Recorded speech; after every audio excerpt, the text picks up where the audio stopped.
Là où vous êtes, Sud FM vous y trouve. Merci de nous recevoir chez vous. C'est un plaisir de vous retrouver comme tous les matins dans ce bloc d'information. Bonjour à toutes et à tous. Merci de nous recevoir. Vous nous suivez sur Sud FM Sen Radio 98.5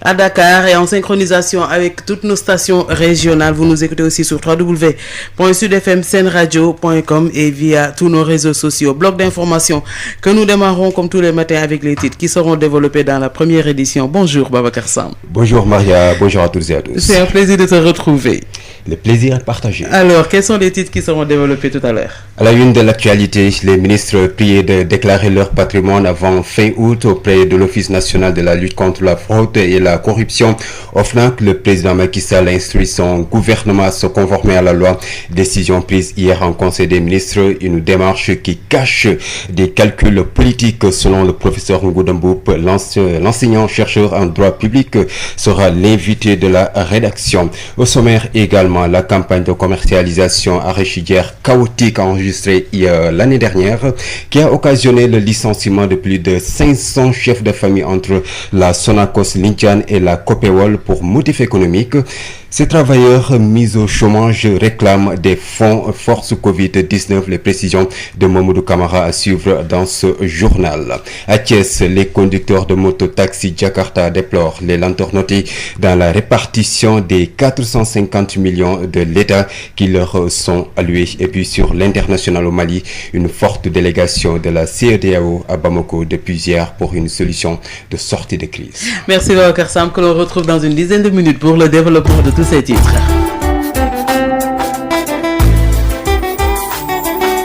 yéen a ngi déglu Sud FM rajo bi wër àdduna 98.5 Dakar. Sud FM Sen Radio ñu am mbégte dalal ki nga xam ne moo di El Hadj Maodo Faye salaamaaleykum El Hadj. aleykum salaam. ñu ngi lay ziyaare bu baax a baax. maa ngi lay ziyaare bu baax. ay ca lan moo nar a gën a fës ci xibaar yi. waaw mooy li gën a fës ci xabaar yi mooy xam nga njiitu réew mi démb doon na jàlloog jëwrin yi waaye kàddu gi fa rot gaa ñu jàpp ne gu am solo la mooy kenn ku nekk bëgg na laa yëlëb ba la nga denc nga wax ko ci wàllu koppar wala alal lu mu doon moom la ñuy duppee rek daal bien yi nga xam ne kenn ku nekk am nga ko mu fexe ba bëgg nu siiwal ko ci OFNAC. boo di nga ci daal di toftal yeneen i xibaar bu ko ca kanamee incha allah kon dig daje fii léegi juróom-ñaari waxtu. bàyyil ba ma def samay titre ba pare. yaa ko daaneel de. dama laa jox bopp xabaar bi rek. c'est que Hadj Maodo tamit. waaw. grave voilà léegi nag mbokk yi kon ñu ngi leen di jaajëfal bu baax a baax ci loolu kon ci la ñuy daal di subo ci bopp xabaar yu nu fas yéene yaatal conseil des ministres bi nga xam ne démb doon nañ ko amal ci kilifteefu njiitu réew mi mu ne nag itam balaa ñoo yegg ci weeru ut wala nga xam ne moom la ñu dëgmal ci njeexital la jëwriñ ju nekk ci biir nguur gi la nga am da nga ne ko bàcc daal di koy siiwal fële ci kanamu OFNAC dañ ci dikk léegi ci biir xabaar yi gannaaw ba nga xamee ne kii di professeur Ngouda Mboup nee na boo deful ndànk doxalin la woo xam ne bi am na lu muy nëbbu ci wàllu ay xaymaa ki calcul ci wàllu politique loolu daan ci dikk léegi ci biir xabaar yi dañ ci toftali tamit li nga xamee ne dafa aju ci wàllu campagne bi fi mu toll nii mbay mi ci boori Saloum ak la nga xam ne moo ci aju ak Covid 19 bi lim bu toll bu takku ci ay doomu aadama ak seenu njaboot goo xam ne gi seen nekkin dafa xaw a nërmeelu wala seen liggéey ci diggante Sonacos ak Copel ak yu demee noonu la loolu daan ci dikk ak Mamadou Camara fële nga xamee ni moom moo di ca Saloum daañ ci toftali tamit moto Jakarta yi nga xam ne itam ñoo nekk fële ca Thiès itam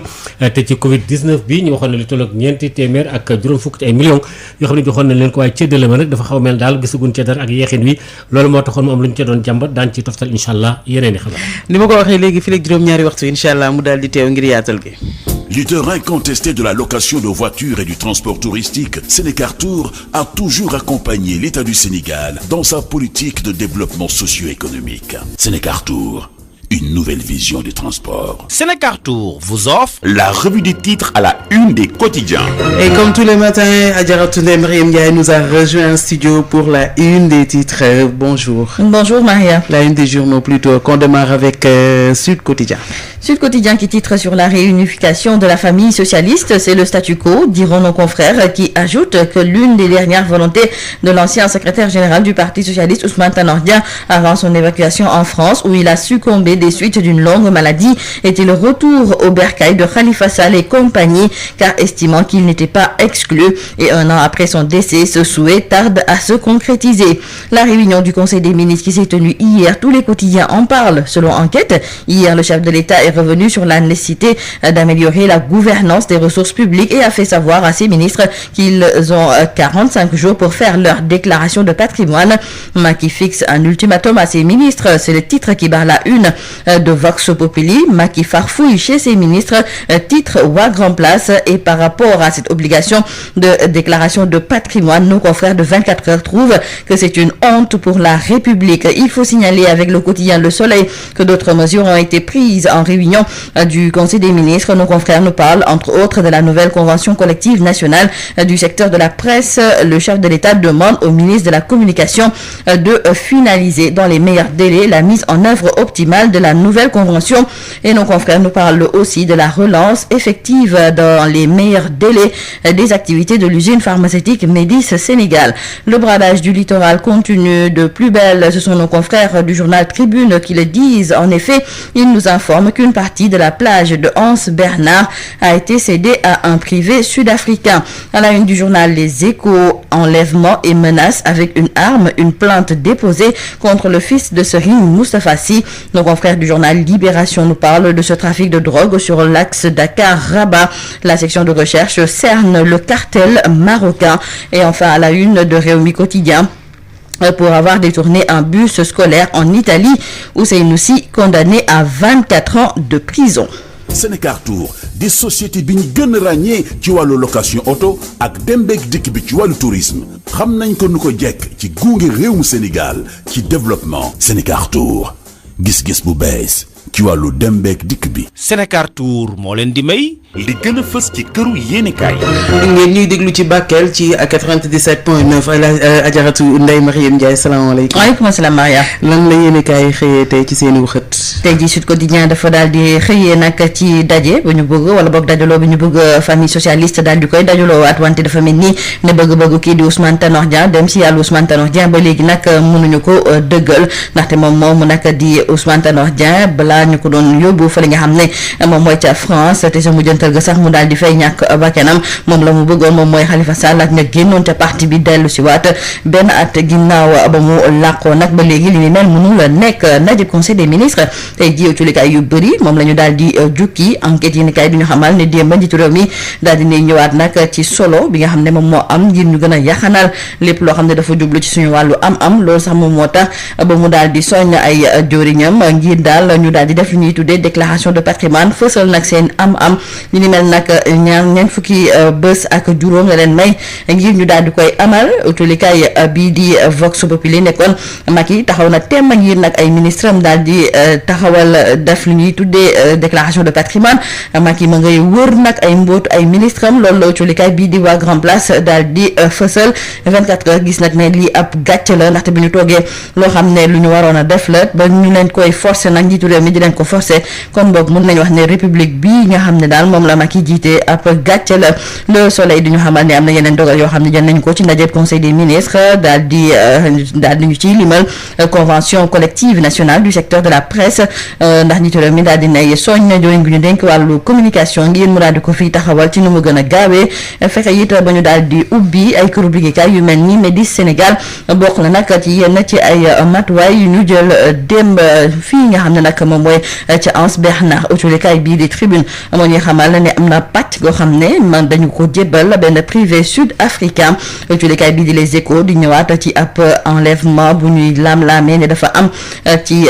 njabootu Serigne Moustapha Sy ndaxte daal am na benn plainte boo xam ne sax fësal nañu ko jébbal ko autolikaay bii di Libération moom du ñu xamal ne waa section de recherche ay gëstu la ñu def ba gis daal ne am na ay marocains yoo xam ne daal dañu fiy jéem a dugal drogue li ni mel nag ñoom dafa mel ni ne teg nañu leen loxo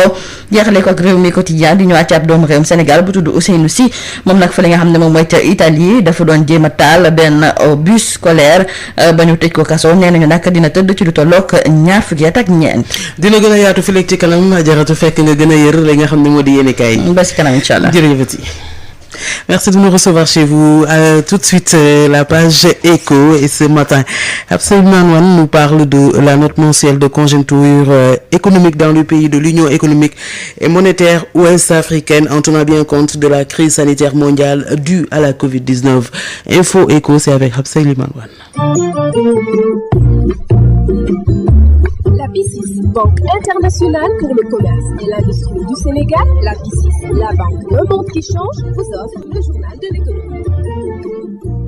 Bonjour et bienvenue. Selon la note mensuelle de conjoncture économique dans les pays de l'Union économique et monétaire ouest-africaine, reprise par l'agence de presse sénégalaise, les mesures de restriction prises pour freiner la propagation du nouveau coronavirus ont eu un impact négatif sur l'activité économique dans des États de l'UEMOA. Il a été constaté de forts replis au Sénégal avec 10,6% contre 2,2% en mars dernier. Les indicateurs récents de la conjoncture relèvent une poursuite de la tendance baissière de l'activité économique au titre du mois d'avril 2020, comme le démontre la situation de plusieurs autres pays de la zone tels que le Bénin et la Côte d'Ivoire. Toujours selon l'APS, qui a parcouru la note mensuelle de conjoncture économique, les baisses les plus importantes concernent les bâtiments et travaux publics ainsi que les activités commerciales et des services.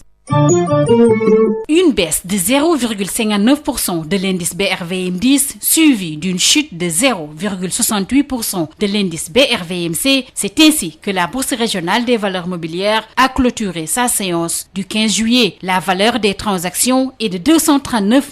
437 767 francs CFA. La capitalisation des actions s'élève à 3 915 989 208 451 francs CFA, alors que celle des obligations est de 5 098 823 440 30 francs CFA. Le journal de l'économie, c'est fini. Merci de votre fidélité. La BICIS, Banque internationale pour le commerce et l'industrie du Sénégal, la BICIS, la banque Le Monde qui change, vous a offert le journal de l'économie. Journal de l'économie présenté par Habsa Elimane Wane et toujours dans le même sillage, on parle toujours de la Covid-19 et beaucoup de secteurs sont impactés. C'est le cas au niveau du centre de transfusion sanguine qui va recevoir ce jeudi un important lot de poches de sang offert par l'association des encadreurs des collectivités éducatives. Et ça, c'est l'affaire de Marie-Rosalie Ndiaye.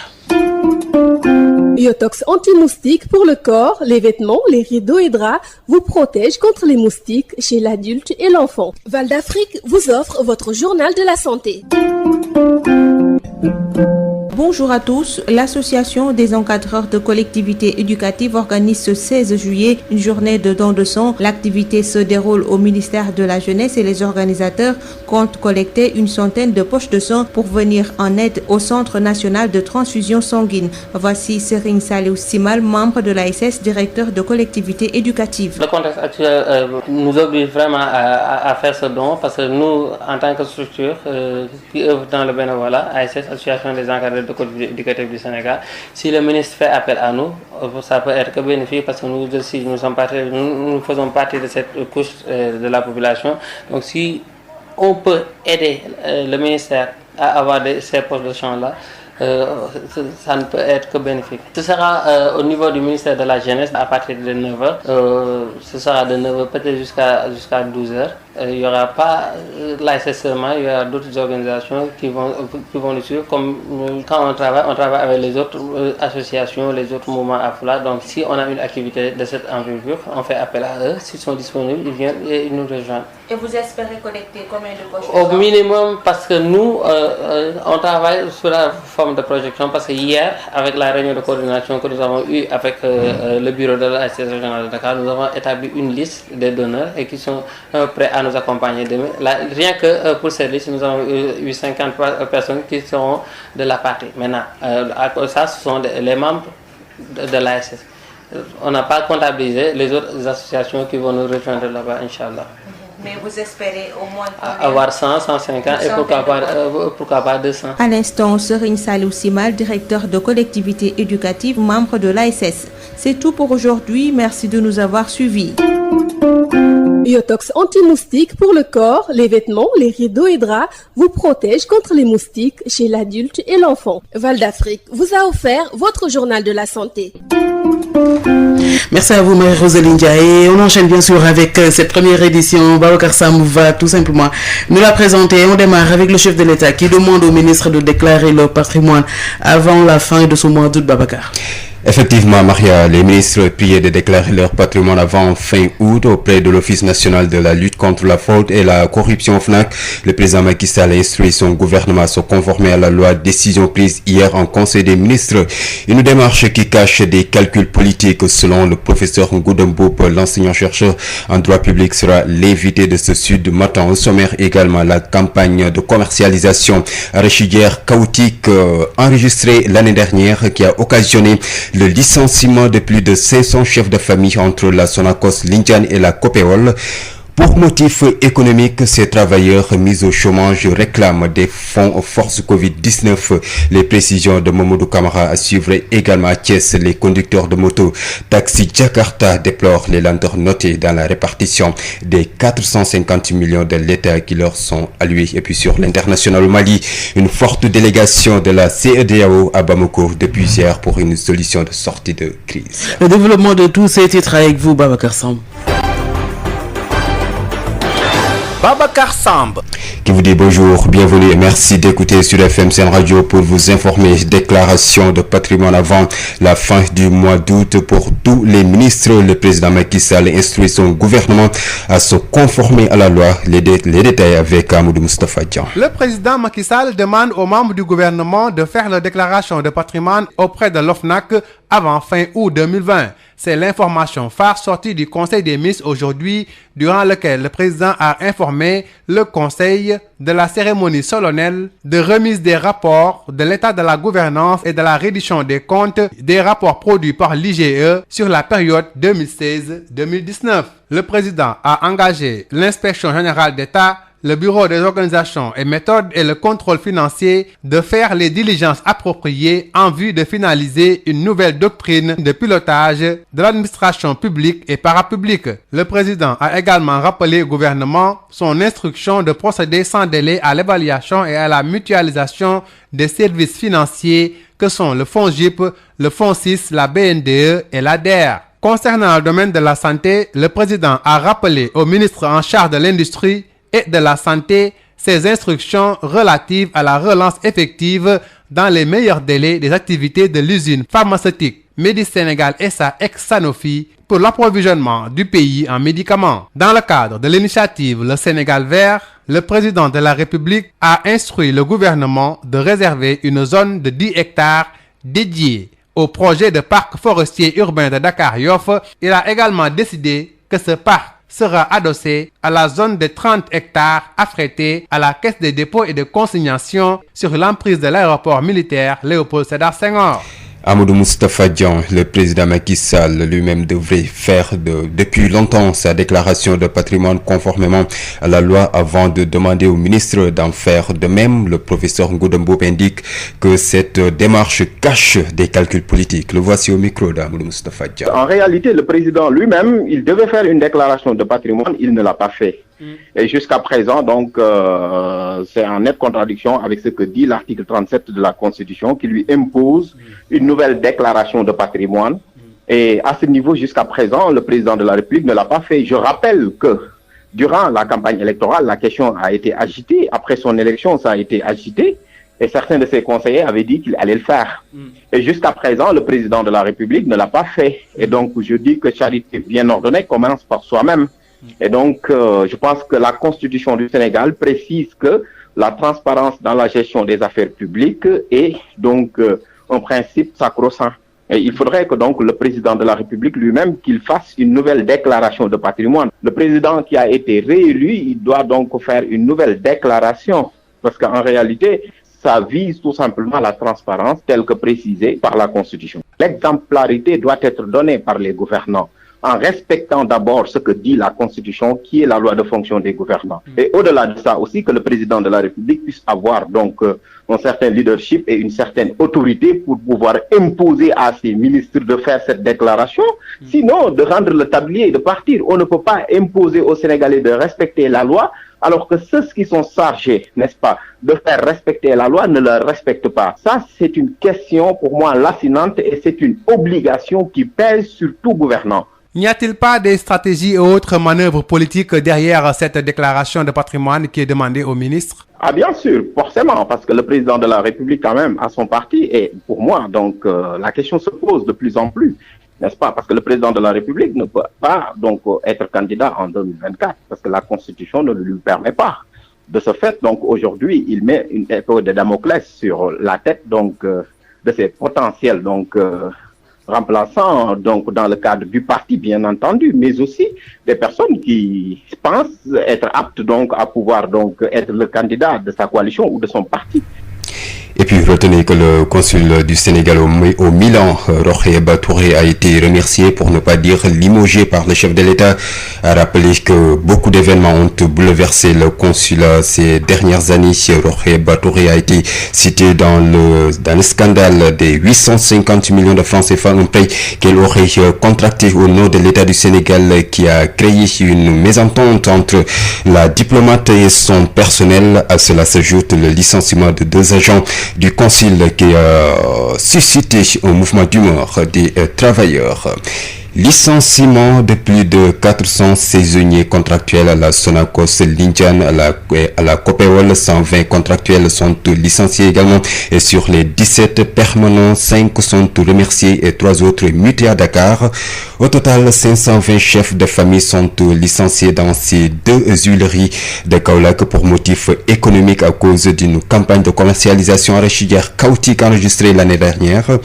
Conséquence, plusieurs familles et ménages sont disloqués. Cette mise au chômage qui a duré plus d'1 an pousse les travailleurs à réclamer des fonds de la force Covid-19 pour leurs obligations de la fête de Tabaski. Les détails avec Mamadou Camara. Cette année, des saisonniers contractuels, voire même des permanents qui travaillent dans les huileries de la Copéol et de la Sonacos préparent difficilement la fête de la Tabaski. Ils sont sans espoir car ils ont été tous licenciés pour motif économique à cause de la précédente campagne de commercialisation de l'arachide qui, selon eux, était très chaotique. Certains d'entre eux se sont reconvertis dans d'autres métiers pour subvenir aux besoins de leurs familles respectives. D'autres traînent encore dans la rue et sont sans emploi. Ibrahima Diallo est le porte-parole du syndicat national des corps gras du Sénégal. Compte tenu de la mauvaise gestion de la campagne passée et d'autres campagnes qui l'ont précédée, la Sonacos et les autres huiliers n'ont pas pu avoir de grève. Et une entreprise qui n'a pas de matière première, vous savez forcément que la mesure économique peut s'appliquer. Et partant de cela, les gens font faire retourner beaucoup de travailleurs dans les maisons et ils n'ont plus les moyens d'entretenir leur famille. Cet état de stress a causé des maladies à ces gens qui ont été déjà très affaiblis par des mauvaises campagnes répétées, et aujourd'hui beaucoup sont allés sous terre. Nous sommes dans le désarroi. Cette année-ci, notre activité principale a été de mettre à terre beaucoup de travailleurs parce qu'ils n'ont pas eu de travail, ils sont morts par le stress. Les gens avaient fondé beaucoup d'espoir sur les sociétés. Ces chefs de famille ne savent plus à quel sein se vouer. Ces oubliés des fonds de force Covid-19 sollicitent le soutien de l'État pour acheter des moutons Kaolack. Mamadou Camara, Sud FM. Mamadou Camara, 72 heures de grève renouvelable, c'est le mot d'ordre décrété par le syndicat national des techniciens du ministère de l'Agriculture et de l'Équipement rural. Le syndicat qui a décidé de paralyser le travail 3 jours durant, à partir d'hier, mercredi. Samba Gueye, secrétaire général du syndicat, au micro de Mamadou Camara. Nous avons encore décrété 72 heures du mercredi, jeudi et vendredi. Parce que tout simplement, la tutelle ne nous a pas encore convoqué pour qu'on puisse discuter des difficultés dans lesquelles nous sommes confrontés depuis plusieurs années. Aujourd'hui même, l'ensemble des chauffeurs de la DPV, la direction des protections des végétaux,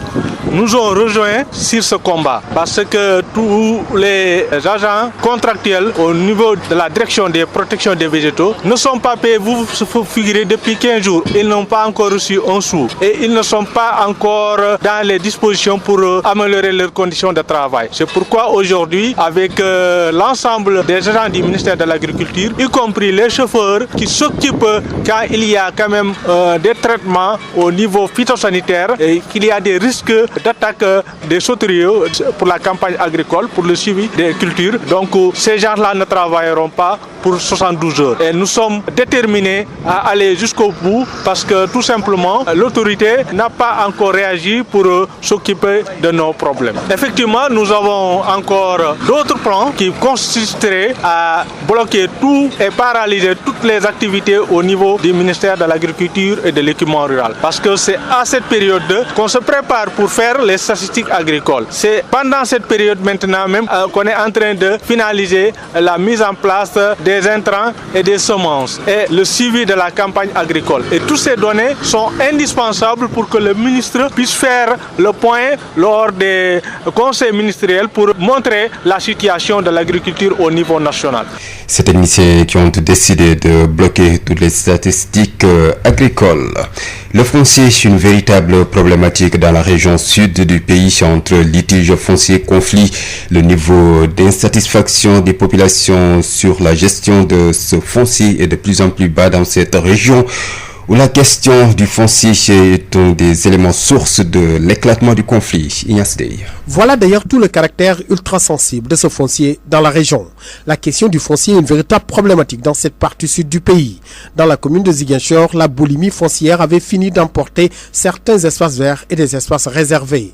La mairie de Ziguinchor, souvent placée au banc des accusés, décline toute responsabilité et le maire avait laissé entendre ceci. La mairie n'est ni de près ni de loin mêlée à ces histoires de litiges fonciers, avait précisé Abdoulaye Baldé qui avait lâché cette fameuse phrase à ses collaborateurs. Je ne protégerai personne dans un problème foncier, avait-il laissé entendre. Des litiges fonciers qui étendent le tentacule dans la commune de Niaguis, où certaines populations décrient le mode d'attribution de l'eau de terre. Un conflit foncier dont le dossier a même atterri en justice et des jeunes de Niaguis séjournent depuis en prison à cause de ces problèmes fonciers. À Niaguis, dans la commune, autre localité affectée et touchée par ces problèmes fonciers, c'est le Kassa, où c'est la guerre ouverte entre population d'Oussouy et celle de Molompe-Dikomol qui se disputent la paternité d'une forêt. L'ampleur de ces problèmes fonciers inquiète sérieusement et le niveau d'insatisfaction des usagers est bien réel. Pour de nombreux observateurs, il faut plus d'attention à ces questions du foncier qui avaient été dans les années 80, des éléments déclencheurs d'un conflit dont les stigmates sont encore très visibles dans la région. Ziguinchor, Ignace Dey, Sud FM. Voilà Maria, c'est la fin de cette édition d'information. Et on vous retrouve Babacar Sam un peu plus tard pour la seconde édition.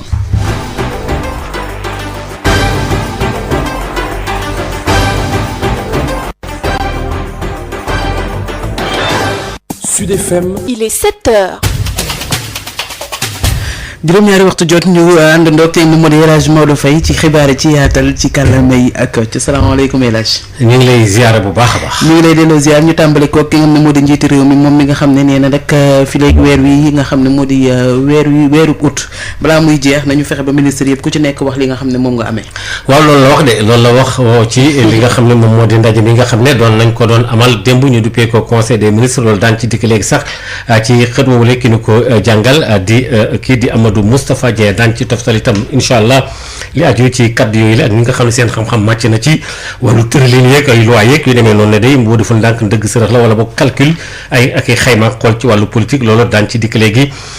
ci biir xabaar yi. consulat Sénégal ba nekk fële ci Milan ca Italie ka fa nekkoon di Rokhaya Ba Touré mel na ne jëlee nañ ko ci béréb boobule loolu daan ñu dikk léegi daal di koy tënk daan ci toftal incha allah yeneen i xabaar. El Hadj Maodo Faye ngir yaatal gi. kay. Maodo Faye.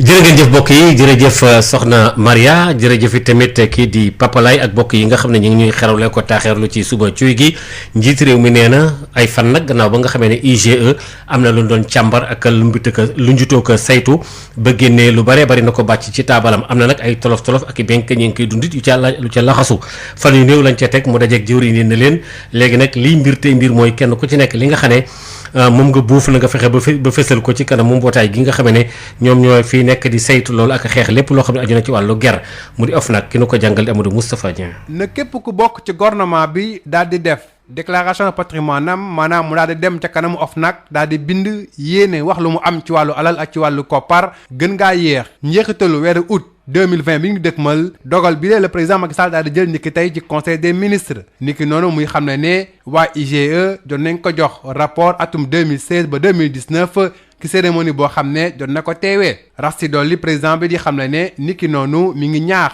ak di digal waa IGE boole ceeg bureau organisation méthode ak contrôle financier ndax di taxaw temm ngir nas ay doxalin yu yees yoo xam ne mooy tax ñu mën a yore ci anam yu sell lépp lu jëm ci wàllu bokk moomeel yi ak it loo xam ne liggéey la jëm ci wàllu nguur gi. njiiti réew mi di fàttali it gouvernement bi ne waxoon na ngir ñu gaaw daal di càmbar lépp lu jëm ci wàllu liggéeyu këru liggéeykaay yi la may bëgg lim niki noonu fexe lu ñu leen tënkee boole leen ci benn say muy FONGIP FONSIS BNDE ak DER googule. ci li jëm ci wàllu wérgu yaram président Macky Sall di fàttali yitte bu mu def ci lépp lu jëm ci wàllu réew mi am garabu boppam yoo xam ne fii lañ koy defaree looloo tax muy ñaax ministre bi yooyu lépp lu jëm ci wàllu wérgu yaram bi booleeg ministre bi yooyu lépp lu jëm ci wàllu industrie ñu daal di gaaw taxawal ay pexe ngir daal dekkalaat këru liggéeykaay bi lee doon defar ay garab fii ci réew Sénégal ñu koy woowee Médicis Sénégal SA tuddoon fii Sanofi ay jamono. bu muy jeexal waxtaanam président bi di fàttali ne ngir jëmmal li ñu naan politique bi di Sénégal vert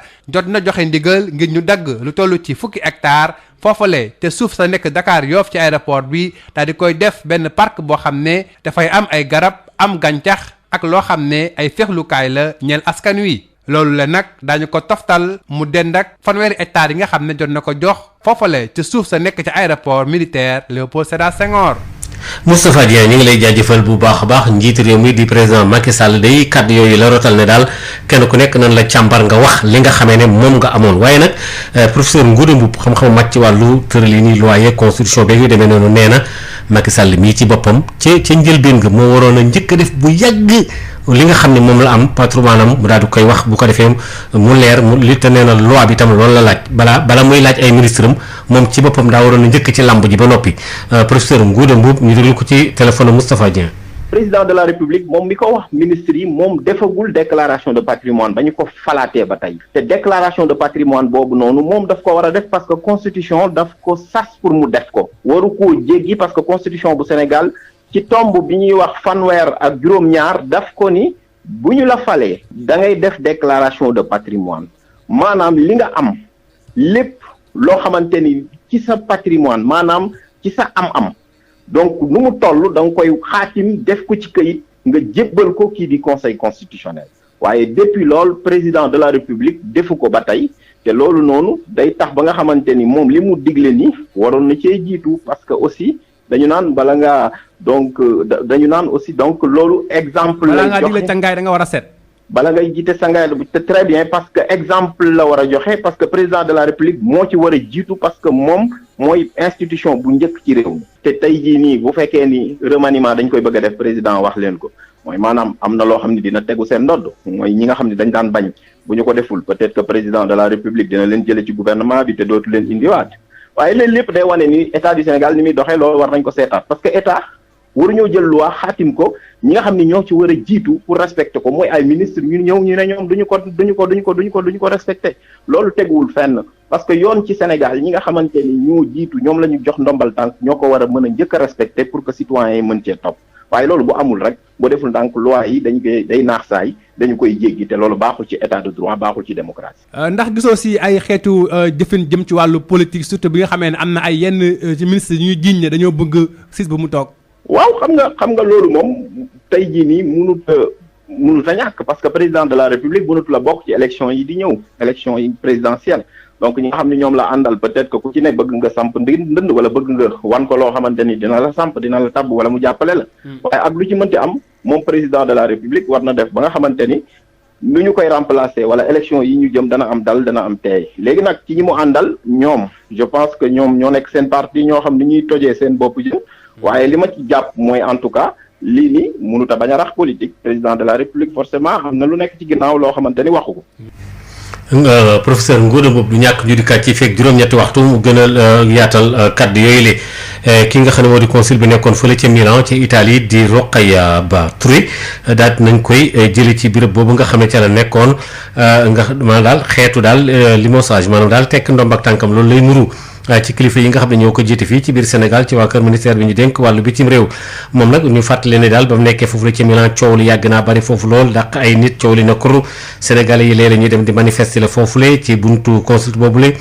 Rokhayaba Touré wax nañ ne sax tuddoon nañ ko ci ay xeetu ay noxum scandale boo xam ne bii toll na ci juróom-ñetti téeméer ak juróom fukk ci ay millions ci sun ay koppar ak itam yeneen i mbir daal yoo xam ne nee ñu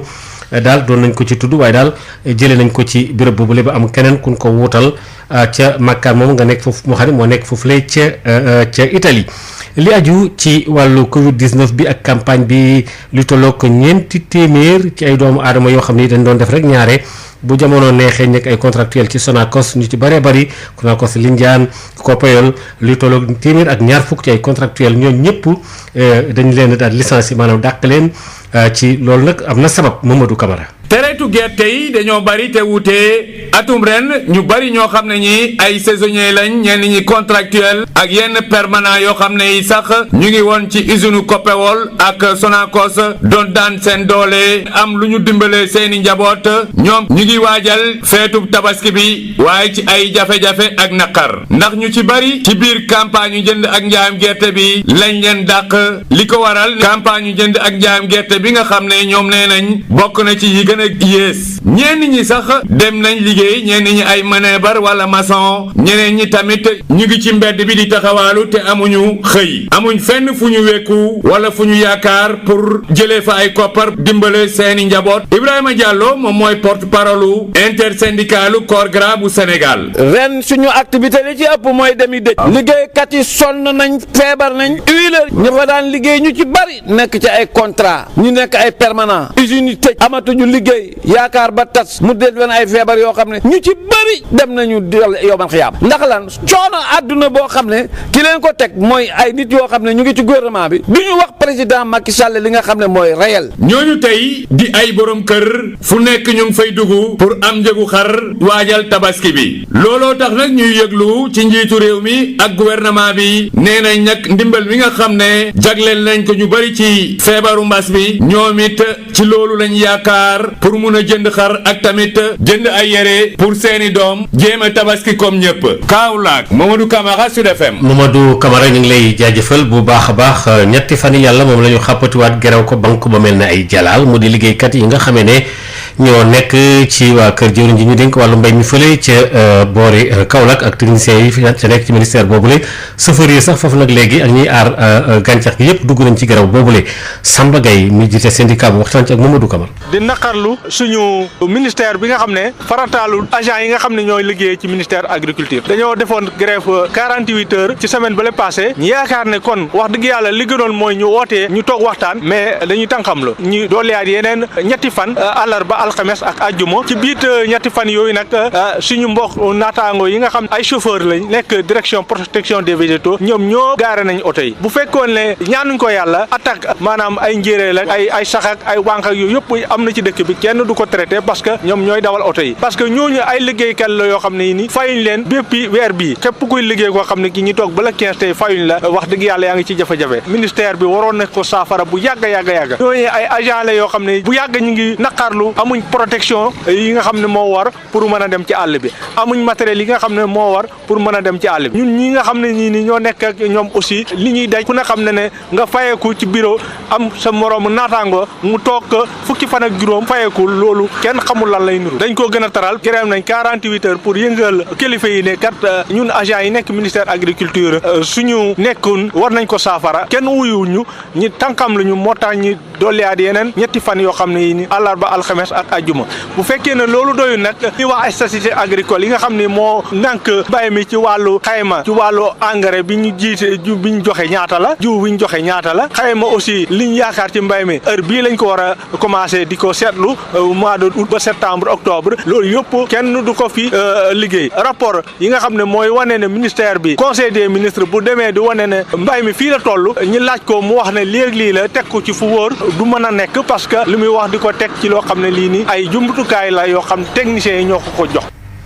li aju ci wàllu suuf si nekk na ay jafe-jafe ci diwaanu bët Saalum réew mi ci boori Casamance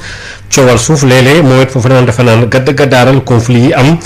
coow li na kur Ignace Ndeye loolu tax na sax ba wàllu suuf nekk li nga xamante ni lu doy waar la fii ci diwaanu Ziguinchor wàllu suuf fii ci diwaanu Ziguinchor di faral di indi coow ci commune Ziguinchor yenn jafe-jafe yu bàyyeekoo ci wàllu suuf tax na sax ba ay espace vert ak i espace réservé kenn gisatu ko fii ci yu bëri ba tax na mairie dañ koy faral di joxoñ waaye ñuy dàq bépp tuuma ci jafe-jafe yu bàyyeekoo ci wàllu foncier ñoom ñi jàpp ni litige foncier yi mairie bi moom musu see dugal loxoom naka la ko kii di Abdoulaye Baldé daal di préciser moom mi jotoon a artu ñi nga xamante ni ñoom lay liggéeyal ci kàddu yu ni mel duma protéger kenn ki nga xamante ni dugal na loxoom ci wàllu jafe-jafe wàllu suuf fii ci diwaanu Ziguinchor li ni mel mu daal di ko woon xamle ba tax na jafe-jafe yu bàyyeekoo ci wàllu suuf law na ba ci ñaagis bu ñu jàpp ni sax am na yenn ci askan bi ñu ngi am na yenn ci askan wi fekk baax foofu ñu ngi ŋàññi doxalinu mairie ci wàllu lotissement yi nga xamante ñu ngi koy amal foofu jafe-jafe yi ni mel sax indi na coow ba yenn ci ndaw yi nekk foofu ci ñaagis ñenn ñi jotoon nañ leen teg loxo jamono yi ñu ngi ci kaso bi loolu yëpp bàyyeekoo ci jafe-jafe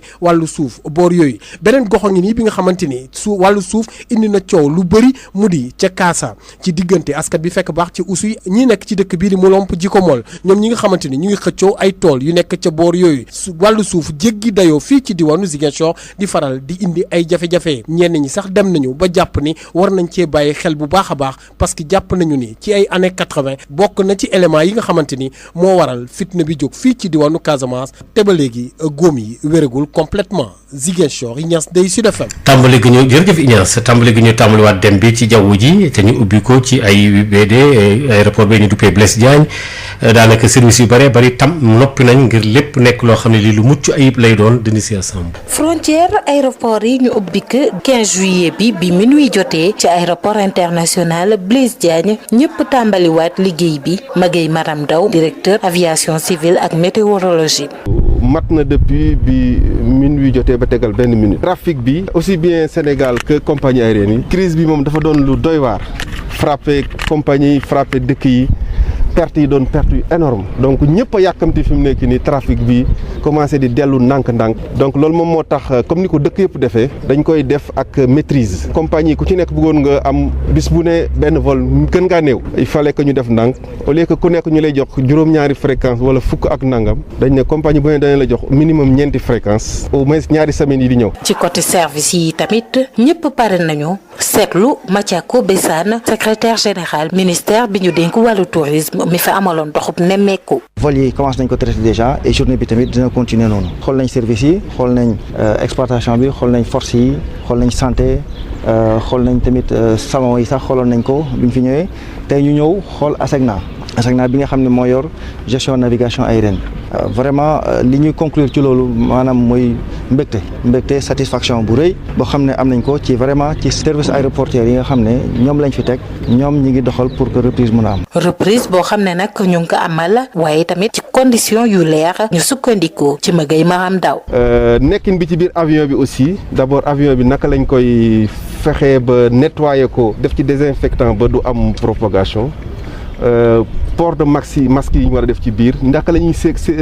séddalee même lekk yi ci biir parce que nit peut-être ñu sant Sall mënoo jógee Paris ba Dakar te duñ la jox nga lekk voilà mais buñ la koy jox tamit danañ la ko jox ci anam yi nga xam ne nii daal joxalante bu bëri bi amoon entre hôtesse yi steward yi ak passagers yi vraiment dañ ko wàññi maximum ba nga xam ne ni passager bi day am autonomie ci kit biñ koy jox pour muy lekk pour muy naan jaabante yi am encore ci toile yi yooyu yëpp day dafa doon li nga xam ne dañ ko xoolaat. reprise boo xam ne dañu koy def ci ndànk-ndànk gannaaw ba ñu tàmbalee volu liaison domestique yi ci mel ni Dakar Ziguinchor Dias Denisia Samb pour Sud FM. voilà Denisia kon foofu la ñu daal di taxawal. jërëjëf El Hadji Maodo Faye dig daje fi léegi ci kanam incha allah fukki simili ak juróom moo tegu ci juróom-ñaari waxtu. jërëjëf.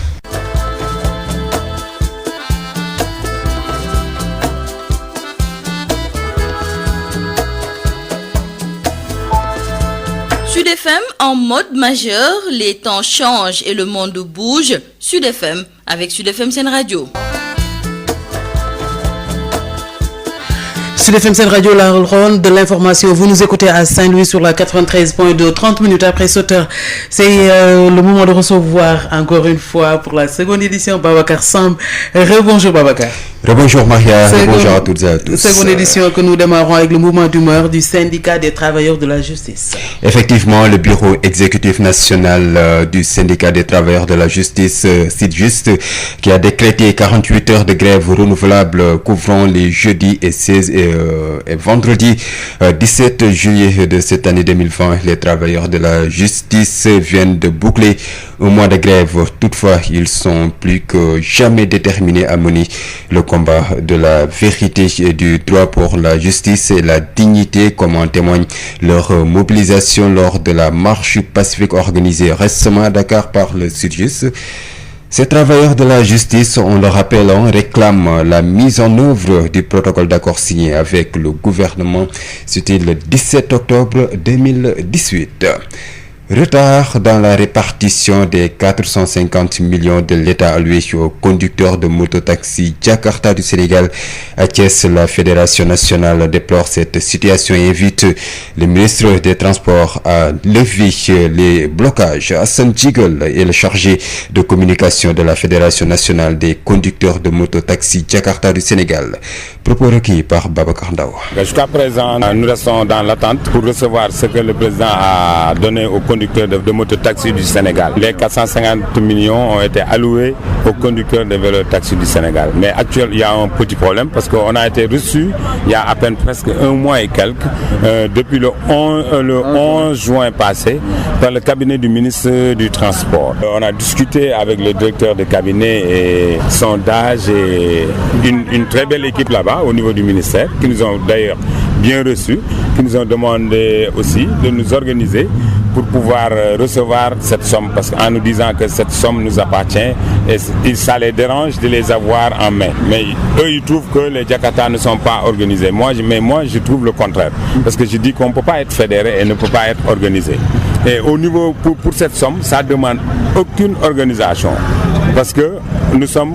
14 régions au niveau du Sénégal. Au niveau des 12 régions, partout où vous partez, il y a des conducteurs de vélo-taxi Jakarta. Il y a des associations. Ces associations ont leur récépissé. Et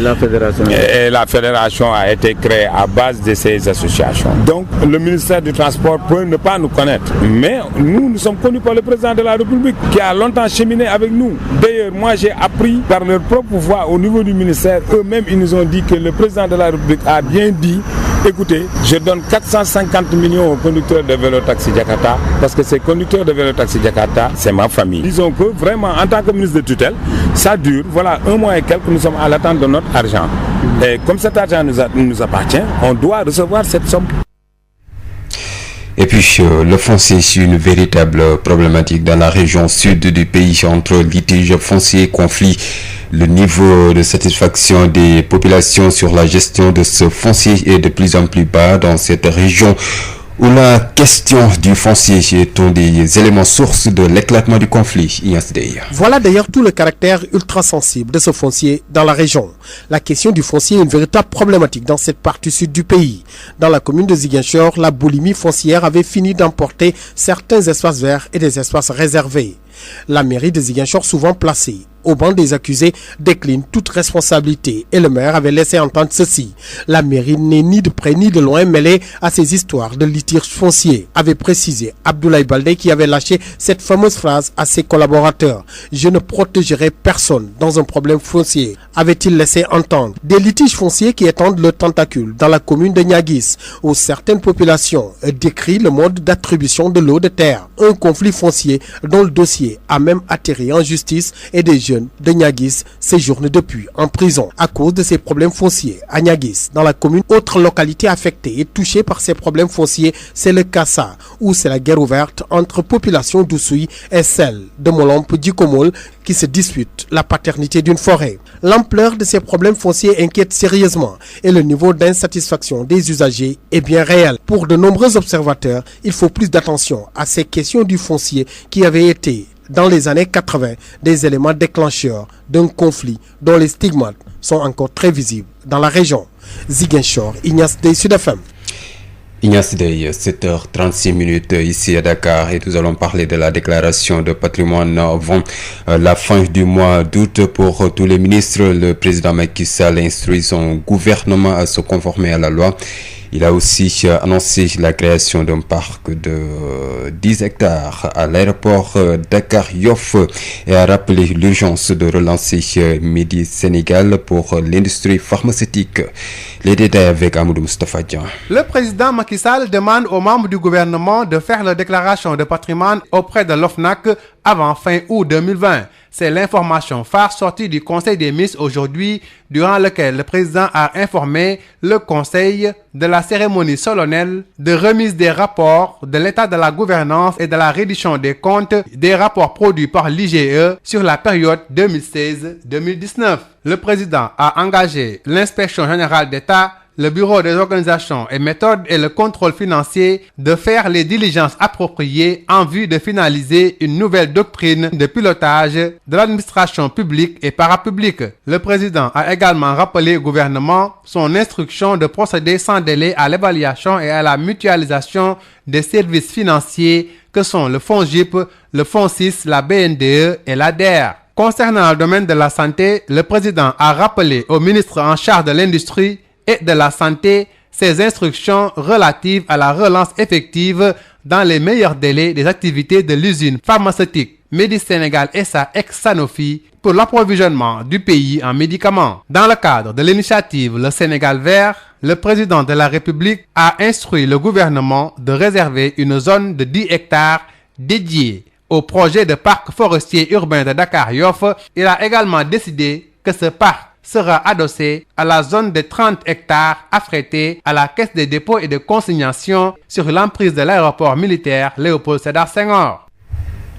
Amadou Moustapha Dian, le président Macky Sall lui-même devrait faire depuis longtemps sa déclaration de patrimoine conformément à la loi avant de demander au ministre d'en faire de même. Le professeur Ngouda Mboup indique que cette démarche cache des calculs politiques. Vous l'entendrez, il sera l'invité de la rédaction. Et puis, le consul du Sénégal au Mali, Rokhaya Batouri, a été remercié, pour ne pas dire limogé, par le chef de l'État.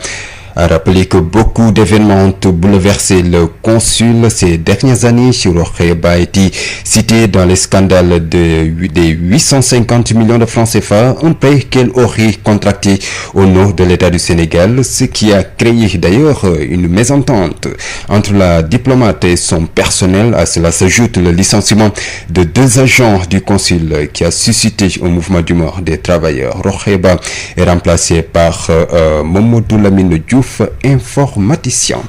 Plus de 200 femmes référées au niveau du poste de santé entre mars et décembre 2015. Une vaste campagne de sensibilisation des femmes déroulée sur les consultations prénatales, les accouchements à domicile et leurs conséquences, ainsi que sur les vaccinations des enfants. Les indicateurs de la commune de Diaoulé en matière de santé sont au-dessus par rapport aux 4 zones d'intervention du projet Bankénou Gor de l'ONG Action et Développement, une mission de l'ACDEF sillonne ces zones pour le partage des résultats. Gorsar. Les Badjanougor de Diaoulé ont hissé les indicateurs en matière de santé au niveau de cette commune du département de Fatick. Elles ont déroulé une vaste campagne de sensibilisation des femmes sur les consultations prénatales, les accouchements à domicile et leurs conséquences, et sur les vaccinations des enfants. Plus de 200 femmes sont référées au niveau du poste de santé entre mars et décembre 2015. Il s'agit des femmes enceintes et des femmes allaitantes, plus des enfants concernant la vaccination. Les indicateurs de Diaoulé sont au-dessus par rapport aux 4 zones visitées par la mission de l'ONG ACDEV, Action et Développement, qui sillonne les zones d'intervention du projet Badjanougor qui tire à sa fin. Les 26 Badjanougor de la commune de Diaoulé ont été motivés par un financement à hauteur de 4 millions pour réussir ces résultats. Docteur Rosalie Diop, enseignante, chercheure à l'Institut de Population, Développement et Santé de la Reproduction. On a travaillé avec toutes les 26 Badjanougor, avec des entretiens individuels, avec des focus group. Sur le volet formation, on a donné à l'association en tant que telle des Badjanougor 4 millions pour leur permettre de développer des activités générales génératrices de revenus. Et ça les motive davantage. Nos résultats sont vraiment satisfaisants au niveau de Diaoulé. Par rapport aux 4 zones que nous avons déjà faites, on a vu que les indicateurs de Diaoulé sont un peu au-dessus. Diaoulé a aujourd'hui presque 200 et quelques femmes référées au niveau des postes de santé entre le mois de mars et le mois de décembre. Et que parmi ces femmes référées, on a beaucoup plus des femmes enceintes, on a des femmes allaitantes et on a eu aussi des enfants concernant la vaccination. L'ACDEF a initié ce projet en collaboration avec la direction de la santé de la mère et de l'enfant grâce à un financement du Centre de recherche pour le développement international. Il est mis en œuvre depuis 2015 dans les zones de Guédiawaye, Ndane, Diaoulé et Kaolack. Ngor Sarr, Fatick, Sud FM.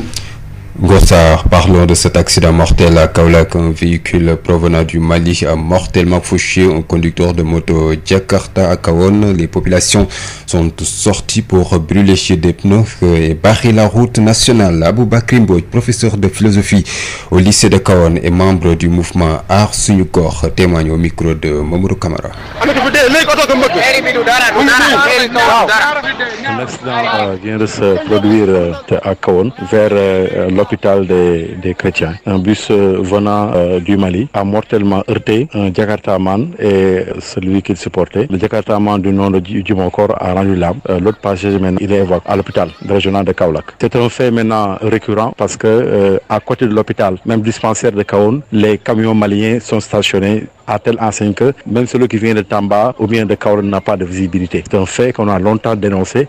auprès de, n'est-ce pas, de la mairie comme auprès, n'est-ce pas, de la préfecture. Mais jusqu'à présent, il n'y a pas encore de solution. C'est pourquoi donc nous condamnons jusqu'à la dernière énergie cet énième, n'est-ce pas, accident mortel, n'est-ce pas, sur cet axe-là, accidentogène, parce que tout simplement des Maliens camionneurs sont stationnés à telle enseigne qu'il n'y a pas de visibilité. Le maire est au courant, le préfet est au courant, mais il n'y a pas encore de solution. Nous avons même proposé au maire de créer un parking gros porteur, n'est-ce pas, à l'entrée, n'est-ce pas, de la ville, mais jusqu'à présent, cette solution tarde, n'est-ce pas, à être réalisée. Donc nous dénonçons ça jusqu'à la jeune énergie parce qu'à l'espace de 2 mois, il y a donc 2 morts issus de ces accidents-là.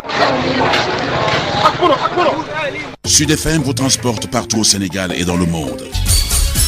Sud International. 7h43 au Mali, vous pouvez nous écouter via www.sudfmsenradio.com. Au Mali, justement, dans le cadre de la médiation sur la situation socio-politique tendue qui prévaut dans le pays suite aux manifestations de certains Maliens contre le régime. Ibrahim Boubacar Keïta, une forte délégation conduite par l'ancien président nigérian Jonathan Goodluck est composée par des présidents des cours constitutionnelles et diplomatiques de quelques pays de l'Afrique de l'Ouest sont à Bamako depuis hier mercredi pour étudier les possibilités de sortie de crise. Écoutons notre correspondant à Bamako, Sori Ibrahim Maïga. Comme annoncé par le président de la République du Mali, le soir même du rassemblement du 10 juillet, la délégation de la CEDEAO attendue à Bamako est arrivée depuis ce mercredi après-midi. Elle est dirigée par Jonathan Goodluck. Il a été accueilli à son arrivée par le Premier ministre, Dr Boubou Cissé, qui fonde un grand espoir sur cette médiation. Sur la base de la volonté qui anime le président de la République, qui anime le chef de gouvernement que je suis, la volonté qui anime la délégation de la CEDEAO, j'ai bon espoir que ce processus politique-là nous amènera à un résultat de sortie de crise, que cela pour le bien-être de l'ensemble de la population malienne. Kala Ankouraou, ministre des Affaires étrangères du Niger, il fait partie de la délégation. Il est confiant quant à la réussite de cette mission malgré les débordements de la situation. Nous venons très optimistes. C'est vrai qu'il y a eu des excès de part et d'autre ces derniers temps, mais nous pensons que la situation est maîtrisable encore. Les quelques dérapages que nous avons constatés ces derniers jours ne sont pas des questions insurmontables. Cette délégation conduite par l'ancien président nigérian est constituée par des présidents des cours constitutionnelles de certains pays de la sous-région a un calendrier très chargé avec des rencontres prévues avec toutes les parties prenantes de cette crise, notamment le M5 RFP qui a d'ailleurs reporté son grand rassemblement de prière du vendredi prochain. Sori Ibrahim Mega, Bamako, Sud FM. Et c'est l'essentiel de l'actualité nationale et internationale, Maria. Merci Babacar Sam, on vous retrouve à midi. Bien sûr, à midi, à partir de midi pour l'édition française. Merci beaucoup Babacar Sam. Sud Matin, l'invité du jour. L'invité du jour, monsieur le professeur Ngouda Mboup, enseignant-chercheur en droit, et qui revient sur la déclaration de patrimoine avant la fin du mois d'août, comme instruit par le président de la République à tout son gouvernement. Et il est au micro de Amadou Moustapha Dia. Ngouda Mboup, bonjour. Oui, bonjour. Vous êtes enseignant et constitutionnaliste. Aujourd'hui, le président Macky Sall a demandé à ses ministres en Conseil des ministres de faire la déclaration de patrimoine d'ici la fin du mois d'août prochain. Alors, quelle lecture par rapport à une telle information? Ma réaction, elle est mitigée. La première, c'est une réaction de satisfaction dans la mesure où la déclaration de patrimoine est une obligation pour certaines personnes et notamment pour les ministres qui gèrent un patrimoine à hauteur d'1 milliard. Alors, donc, la loi de 2014 est très claire sur la question. Ces personnes, donc, se doivent de déclarer leur patrimoine. Mais la deuxième chose, c'est qu'en réalité, le président lui-même, il devait faire une déclaration de patrimoine, il ne l'a pas fait. Et jusqu'à présent, donc, c'est en nette contradiction avec ce que dit l'article 37 de la Constitution qui lui impose une nouvelle déclaration de patrimoine. Et à ce niveau, jusqu'à présent, le président de la République ne l'a pas fait. Je rappelle que durant la campagne électorale, la question a été agitée. Après son élection, ça a été agité. Et certains de ses conseillers avaient dit qu'il allait le faire. Et jusqu'à présent, le président de la République ne l'a pas fait. Et donc, je dis que charité bien ordonnée commence par soi-même. Et donc, je pense que la Constitution du Sénégal précise que la transparence dans la gestion des affaires publiques est donc un principe sacro-saint. Et il faudrait que donc le président de la République lui-même qu'il fasse une nouvelle déclaration de patrimoine, parce que la déclaration de 2012, était une déclaration qui concernait le mandat de 7 ans, n'est-ce pas? C'est-à-dire le premier mandat. Le président qui a été réélu, il doit donc faire une nouvelle déclaration, parce qu'en réalité, ça vise tout simplement la transparence telle que précisée, n'est-ce pas, par la Constitution. Le président de la République ne peut-il pas faire sa déclaration de patrimoine à huis clos, ou bien? Non, l'article 37 de la Constitution est très clair. La déclaration de patrimoine du président de la République est déposée au niveau du Conseil constitutionnel qui la rend publique et qui doit le transmettre sans délai à la presse. Cela signifie tout simplement qu'en réalité, l'article 37 est très clair. Le président de la République doit faire une déclaration de patrimoine public. Et je rappelle que la loi sénégalaise à ce niveau devrait même donc subir des modifications parce que en réalité, concernant la déclaration de patrimoine des ministres et la déclaration de patrimoine du président de la République, il y a une différence. Parce que le président de la République fait sa déclaration de patrimoine devant le Conseil constitutionnel et les ministres font leur déclaration de patrimoine devant l'OFNAC. Mais il faudrait changer la loi pour le président de la République pour qu'il fasse aussi en même temps une déclaration d'intérêt. Parce qu'en réalité, la loi parle de déclaration de patrimoine, mais ce que l'on a vu en 2012, c'est que le président de la République avait plutôt fait une déclaration des biens. Parce qu'en réalité, il n'y avait aucune traçabilité, par exemple, de ses comptes bancaires. Et ça, en soi, donc, ça ne respecte pas la transparence telle que précisée par le préambule de la Constitution du Sénégal. Quelle analyse faites-vous d'une telle démarche si l'on sait que ces ministres ont été installés depuis longtemps et que maintenant on annonce un remaniement? Oui, je me dis qu'en réalité, donc, il y a des manquements à ce niveau. C'est qu'en fait, il faudrait rectifier le tir parce que l'état de droit, c'est un état exemplaire. Et un état exemplaire, l'exemplarité doit être donnée par les gouvernants en respectant d'abord ce que dit la Constitution, qui est la loi de fonction des gouvernants. Et au-delà de ça aussi, que le président de la République puisse avoir donc un certain leadership et une certaine autorité pour pouvoir imposer à ses ministres de faire cette déclaration, sinon de rendre le tablier et de partir. On ne peut pas imposer aux Sénégalais de respecter la loi, alors que ceux qui sont chargés, n'est-ce pas, de faire respecter la loi ne la respectent pas. Ça, c'est une question pour moi lancinante et c'est une obligation qui pèse sur tout gouvernant. N'y a-t-il pas des stratégies et autres manœuvres politiques derrière cette déclaration de patrimoine qui est demandée au ministre? Ah bien sûr, forcément, parce que le président de la République quand même a son parti et pour moi, donc, la question se pose de plus en plus, n'est-ce pas? Parce que le président de la République ne peut pas donc être candidat en 2024 parce que la Constitution ne lui permet pas. De ce fait, donc aujourd'hui, il met une épée de Damoclès sur la tête donc de ses potentiels donc remplaçants, donc dans le cadre du parti, bien entendu, mais aussi des personnes qui pensent être aptes donc à pouvoir donc être le candidat de sa coalition ou de son parti. Mais en tout état de cause, donc cela ne concerne que leur propre parti et ça ne doit pas influencer donc le cours normal de l'État du Sénégal, qui est un État démocratique et avec un État de droit dans lequel il faut respecter les règles constitutionnelles, législatives et réglementaires. Ngouda Mboup, je vous remercie. Sud FM. Il est 8h. jërëjëfati ci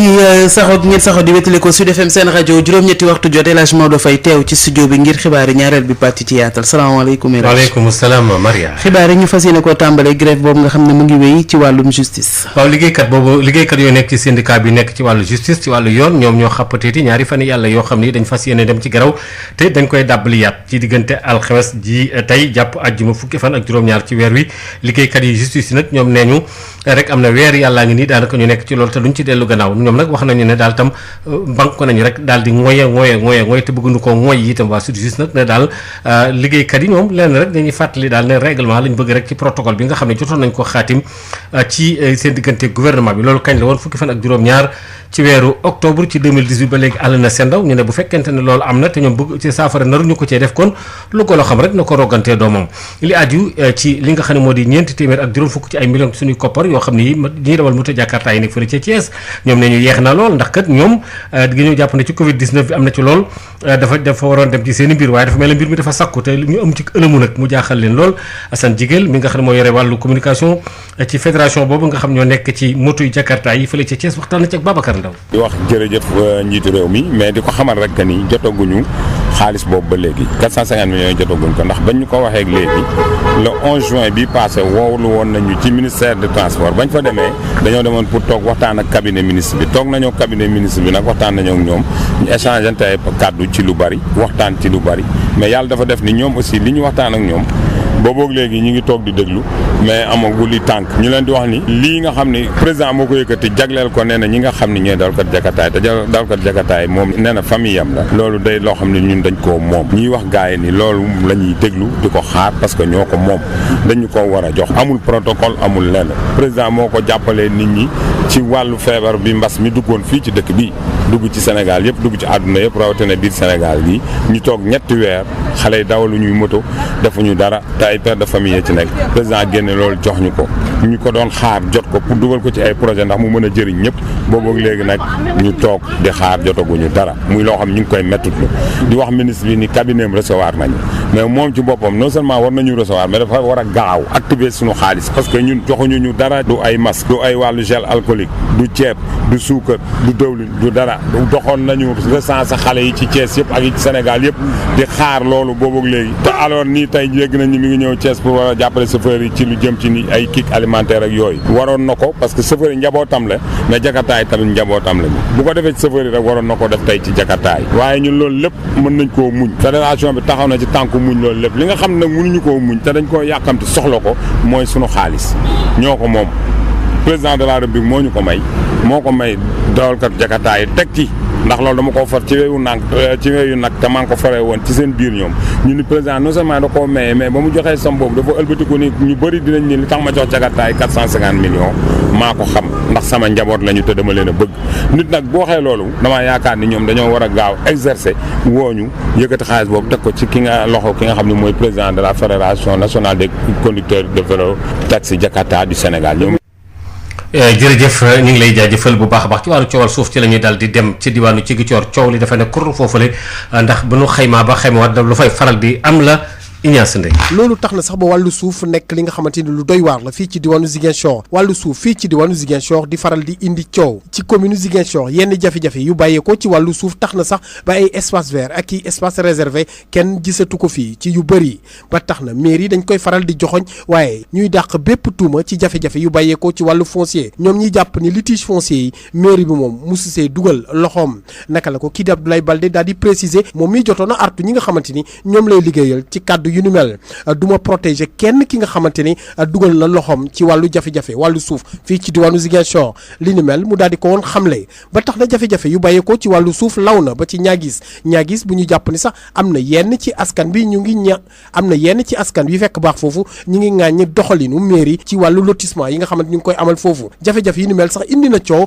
ba yenn ci ndaw yu nekk foofu ci ñaagis ñenn ñi jotoon nañ leen teg loxo jamono yi ñu ngi ci kaso bi loolu yëpp bàyyeekoo ci jafe-jafe wàllu suuf boor yooyu beneen goxo ngi nii bi nga xamante ni wàllu suuf indi na coow lu bëri mu di ca Kaasa ci diggante askan bi fekk baax ci usuy ñi nekk ci dëkk bii di Mulomp Jiko Mol ñoom ñi nga xamante ni ñu ngi xëccoo ay tool yu nekk ca boor yooyu wàllu suuf jéggi dayoo fii ci diwaanu Ziguinchor di faral di indi ay jafe-jafe ñenn ñi sax dem nañu ba jàpp ni war nañ cee bàyyi xel bu baax a baax parce que jàpp nañu ni ci ay années 80 bokk na ci éléments yi nga xamante ni moo waral fitna bi jóg fii ci diwaanu Casamance te ba léegi góom yi wéragul complètement Ziguinchor Ignace Dey Sud FM. ñu ngi lay jaajëfal bu baax a baax na aju ci wàllu déclaration maanaam wax li nga am mu jëm ci wàllu patrimoine yu njiitu réew mi di président Macky Sall ci boppam wax na ko ci conseil des ministres bi wax jox na leen nag gàpp boo xam ne bii benn fan ci weeru wële nga fan njeexital weer wële nga xam ne moom la ñuy dëgmal di weer août balañ caa yegg loolu war naa nekk lu ñëpp def ñu def ko ci kanamu OFNAC Amadou Moustapha Dieng. na képp ku bokk ci gouvernement bi daal di def déclaration de patrimoine am maanaam mu daal di dem ca kanamu OFNAC daal di bind yéene wax lu mu am ci wàllu alal ak ci wàllu koppar gën ngaa yéex njeexitalu weeru août 2020 bi ñu dëkkmal dogal bi lee le président Macky Sall daal di jël niki tey ci conseil des ministres niki noonu muy xam ne waa IGE doon nañ ko jox rapport atum 2016 ba 2019 ki cérémonie boo xam ne doon na ko teewee rax si dolli président bi di xam ne niki noonu mi ngi ñaax ak di digal waa IGE boole ceeg bureau organisation méthode ak contrôle financier ndax di taxaw temm ngir nas ay doxalin yu yees yoo xam ne mooy tax ñu mën a yore ci anam yu sell lépp lu jëm ci wàllu bokk moomeel yi ak it loo xam ne liggéey la jëm ci wàllu nguur gi njiiti réew mi di fàttali it gouvernement bi ne waxoon na ngir ñu gaaw daal di càmbar lépp lu jëm ci wàllu liggéeyu këru liggéeykaay yi la may bëgg lim niki noonu fexe nu ñu leen tënkee boole leen ci benn say muy FONGIP FONSIS BNDE ak DER googule ci li jëm ci wàllu wér-gu-yaram président Macky Sall di fàttali yitte bu mu def ci lépp lu jëm ci wàllu réew mi am garabu boppam yoo xam ne fii lañ koy defaree looloo tax muy ñaax ministre bi yooyu lépp lu jëm ci wàllu wér-gu-yaram bi booleeg ministre bi yooyu lépp lu jëm ci wàllu industrie ñu daal di gaaw taxawal ay pexe ngir daal dekkalaat këru liggéeykaay bi lee doon defar ay garab fii ci réew Sénégal ñu koy woowee Médicis Sénégal SA tuddoon fii Sanofi ay jamono bu muy jeexal waxtaanam président bi di fàttali ne ngir jëmmal li ñu naan politique bi di Sénégal vert jot na joxe ndigal ngir ñu dagg lu toll ci fukki hectare foofale te suuf sa nekk Dakar Yoff ci aéroport bi daal di koy def benn parc boo xam ne dafay am ay garab am gàncax ak loo xam ne ay fexlukaay la ñeel askan wi loolu la nag daañu ko toftal mu dend ak fanweeri hectares yi nga xam ne jot na ko jox foofale te suuf sa nekk ci aéroport militaire Léopold Sédar Senghor. ci loolu sax professeur Ngouda Mboup nga xam ne xam-xam màcc na ci wàllu constitution nee na loolu nga xam ne njiit réew mi wax na ko moo ci waroon a jëkk ku ne kenn ku mën a doon ku ne ndax moom bi nga ko falaatee ci palam mii daa waroon a def déclaration boobu ndax loi bee ko may ba noppi ndax daa waroon a jiitu ci pecc mi ñu déglu ko ci micro Moustapha Dieng. président de la république moom mi ko wax ministre yi moom defagul déclaration de patrimoine ba ñu ko falaatee ba tey te déclaration de patrimoine boobu noonu moom daf ko war a def parce que constitution daf ko sas pour mu def ko waru koo jéggi parce que constitution bu Sénégal ci tomb bi ñuy wax fanweer ak juróom-ñaar daf ko ni bu ñu la falee da ngay def déclaration de patrimoine maanaam li nga am lépp loo xamante ni ci sa patrimoine maanaam ci sa am-am donc nu mu toll da nga koy xaatim def ko ci këyit nga jébbal ko kii di conseil constitutionnel waaye depuis loolu président de la république defu ko ba tey te loolu noonu day tax ba nga xamante ni moom li mu digle ni waroon na cee jiitu parce que aussi dañu naan bala ngaa donc dañu naan aussi donc loolu exemple lay joxe bala ngaa digle cangaay da nga war a set bala ngay jiite sangaay te très bien parce que exemple la war a joxe parce que président de la république moo ci war a jiitu parce que moom mooy institution bu njëkk ci réew mi te tey jii nii bu fekkee ni remaniement dañ koy bëgg a def président wax leen ko mooy maanaam am na loo xam ne dina tegu seen ndodd mooy ñi nga xam ne dañ daan bañ bu ñu ko deful peut-être que président de la république dina leen jële ci gouvernement bi te dootu leen indiwaat waaye leen lépp day wane ni état du Sénégal ni muy doxee loolu war nañ ko seetaat parce que état waruñoo jël loi xaatim ko ñi nga xam ne ñoo ci war a jiitu pour respecter ko mooy ay ministre ñu ñëw ñu ne ñoom duñu ko respecter loolu teguwul fenn parce que yoon ci Sénégal ñi nga xamante ni ñoo jiitu ñoom la ñu jox ndombal tànk ñoo ko war a mën a njëkk a respecter pour que citoyens yi mën cee topp waaye loolu bu amul rek boo deful ndànk loi yi day naax saay dañu koy jéggi te loolu baaxul ci état de droit baaxul ci démocratie. ndax gisoo si ay xeetu jëfin jëm ci wàllu politique surtout bi nga xamee ne am na ay yenn ci ministre yu ñu jiiñ ne dañoo bëgg siis ba mu toog. waaw xam nga loolu moom tey jii nii mënut a ñàkk parce que président de la république mënatu la bokk ci élection yi di ñëw élection yi présidentielle donc ñi nga xam ne ñoom la àndal peut-être que ku ci ne bëgg nga samp ndënd wala bëgg nga wan ko loo xamante ni dina la samp dina la tabb wala mu jàppale la waaye ak lu ci mënti am moom président de la république war na def ba nga xamante ni nu ñu koy remplacer wala élection yi ñu jëm dana am dal dana am teey léegi nag ci ñi mu àndal ñoom je pense que ñoom ñoo nekk seen parti ñoo xam ni ñuy tojee seen bopp jëm waaye li ma ci jàpp mooy en tout cas lii nii mënut a bañ a rax politique président de la république forcément xam na lu nekk ci ginnaaw loo xamante ni waxu ko. ci li nga xam ne moo jëm ci wàllu rek consul général ba nekk fële ca Milan kii di Rokhaya Ba Touré jëlee nañ ko fa gannaaw ba nga xamee ne ay jafe-jafe yu bare bari amoon na seen diggante ak Sénégal yi nekk foofule ak tamit jiñ ko doon jiñ lenn ci ay koppar yoo xam ne ak ndoxum dem ci ak kii di Lamine Boy ki nga xam ne moo ko wutu ci béréb boobule luy tolloog ñaari téeméeri jigéen yi nga xam daal gis nañu ne daal ci poste de santé yi nekk itam ci fële ci boori Saloum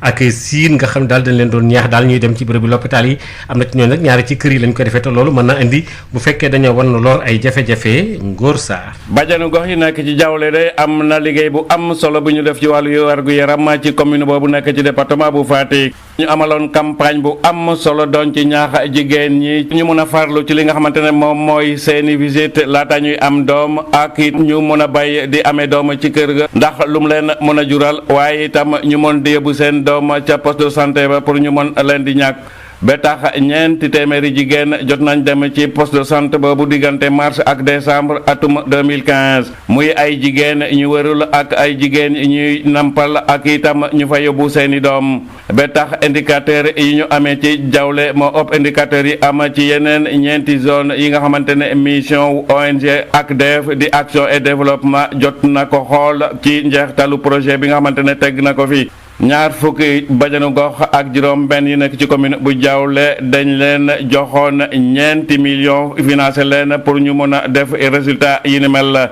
docteur Rosalie Diop enseignante chercheur institut de population développement et santé de la reproduction. am nañ ci satisfaction ci liñ fi jot a jégal parce que gis nañ ne su fekkee ne dañu bëggoon di yéegal suñu indicateurs yi tey jii yéeg na ci femmes yi nga xam ne ñu ngi ëmb di ñëw ci poste de santé yi femmes yi nga xam ne dañu war di ñëw di consulter wu ñu ngi indi seen doom yi ñuy ñàkku am na ay changement liggéey nañu ak ñaar fukki bàjjanu gox ak juróom benn fii ci Diaoulé ci yi ñu jot a am plus de 200 femmes référées ci diggante mars 2019 ak décembre 2019. ak def teg projet bi ni mel ànd ci ak direction de la santé de la mère et de l'enfant ci koppar yi nga xamante ne centre de recherche et de développement international jot na leen ko jox. ñu tàmbale ko di doxal ci atum 2015 ci zone yi nekk Guédiawaye Ndane Diaoulé ak Kaolack Ngor Sarr Fatick Sud FM. Ngor Sarr ñu ngi lay jaajëfal bu baax a baax accident bu am fële ca Kaolack daal benn oto bu jóge woon fële ca Mali daal di mbëkk rek itam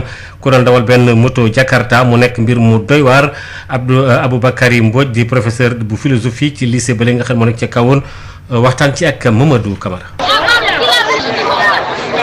accident lañ moo am léegi ci route de Kahone bi précisément ci buntu dispensaire chrétien ak dispensaire Kahone ndax ñoo jàkkaarloo benn bus moo jógee Mali di ñëw fekk camion malais ñu ngi gaar foofu ba gisut fal benn borom Jakarta ak ki mu supporté woon ki la doon Jakarta bi Jumakoor lu tudd gaañu na sur le champ ki mu supporté woon nag bopp bi moo tax ñu yóbbu nañ ko hôpital régional bu Kaolack lii na dafa doon loo xam ne yàgg na xew ci axe boobu parce que tout simplement camion yi ñu ngi gaare foofu buntu hôpital bi ay ñu feebar ñu nga fa nekk te camion ñu ngi fay gaar ba kenn du gis maire yëg na ko préfet yëg na ko bii mooy ci en l'espace 2 mois ñaari nit gaañ ci parce que weeree ci ginnaaw am na benn élève bu camion Mali foloon ba tànki damm finalement ci début weer bi rek la ñàkk bakkanam ñun nag waa collectif aar suñu gox ñu ngi koy naqaru ba fu naqaru yem di ci o maire mu def ci lu ñu ci war a def di ci o préfet mu def ci lu ñu ci def buntu dëkk ba maire mun na fa leen defal parking boo xam ne dañ fa mën a gaare bàyyi buntu hôpital bàyyi axe boobu nga xam ne ku jógee Tamba da nga gis ku jógee Kaolack da nga gis loolu moo fi xew ñu ngi koy naqarlu. juróom-ñett waxtu moo dem ba fekk fukki minute ak juróom kon nag soxna Maria ñu jox la kàddu bi. jërëjëf El Hadji Maodo Faye jërëjëf yéen itam ci saxoo gi ngeen saxoo di wétalikoo Sud FM seen rajo. Sud FM ganu bés bi.